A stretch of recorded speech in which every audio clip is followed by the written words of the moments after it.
the excess packaging and rearranged everything into a smaller number of bags. There.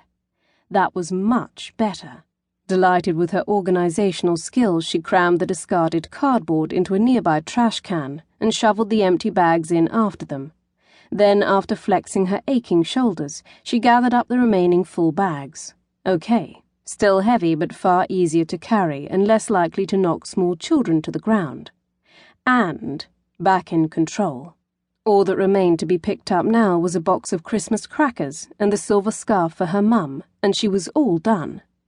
Pleased with herself, Tasha turned left and headed for the last shop. As she pushed open the door, her favourite Christmas song was playing, and a blast of cool, deliciously scented air filled her lungs. She overheard a small girl say, "Mummy, look at that lady in the pink coat. She's pretty." And quite suddenly all was right with the world. A wave of joy enveloped her. This afternoon she was flying off to see her mum in the south of France, and they would spend Christmas together. What could be more perfect than that? 20 minutes later, all was no longer right with the world, and icy fingers appeared to be closing around her heart, while her own fingers scrabbled desperately for the third time through her handbag and pockets. "It's here somewhere. It has to be here. I had it in the last shop."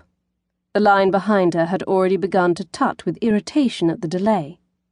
"Better see if you left it there, then," said the singularly unsympathetic girl manning the payment desk. "But I know I didn't leave it behind. I had it in my hand." It was impossible to mentally retrace your steps when Slade were bellowing "Merry Christmas" out the speakers, and you were gripped with panic. The man behind her in the line said loudly, "Excuse me, my parking meter's about to run out. Can I pay for my stuff?" "Yes." The girl behind the till pushed Tasha's items to one side and reached for the next customer's basket. Oh, God! Where was her credit card? What had she done with it? Feeling sick, Tasha searched through her pockets again. 3 days ago her debit card had snapped in half when she'd stupidly used it to clear ice from the car windshield, and the replacement hadn't arrived yet. And now her credit card had vanished. Nightmare. Nightmare. "If it's been stolen, you need to cancel it," a woman in the line reminded her. Stolen. Images of the card falling to the ground and being stealthily pocketed filled Tasha's brain.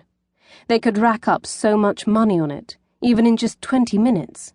She nodded and said, "I don't know the number to ring to report it stolen."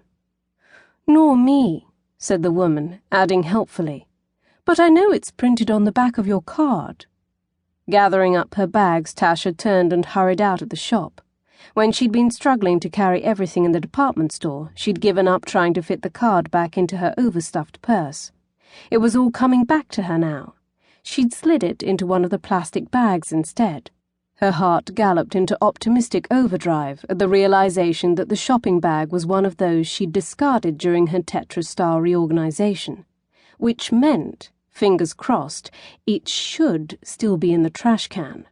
Out of breath and panting, Tasha stood and stared at the trash, relieved that it hadn't been emptied, but slightly put off by the amount of junk that had been crammed in since she'd left it.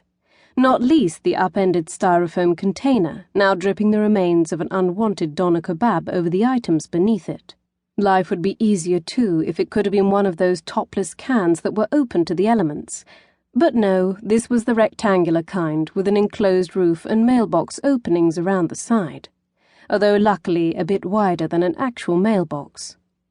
Oh well, better get on with it.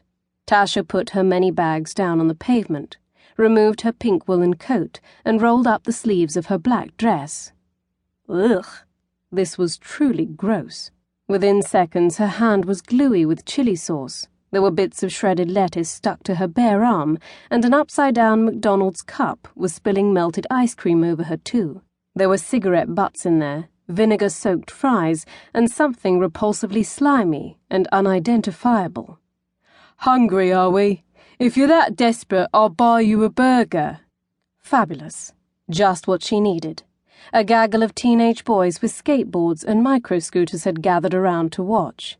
"I saw an old drunk bloke puking up in that can earlier," one of the boys called out. "He had a piss in it too." His friend, joining in, caused the rest of them to crack up.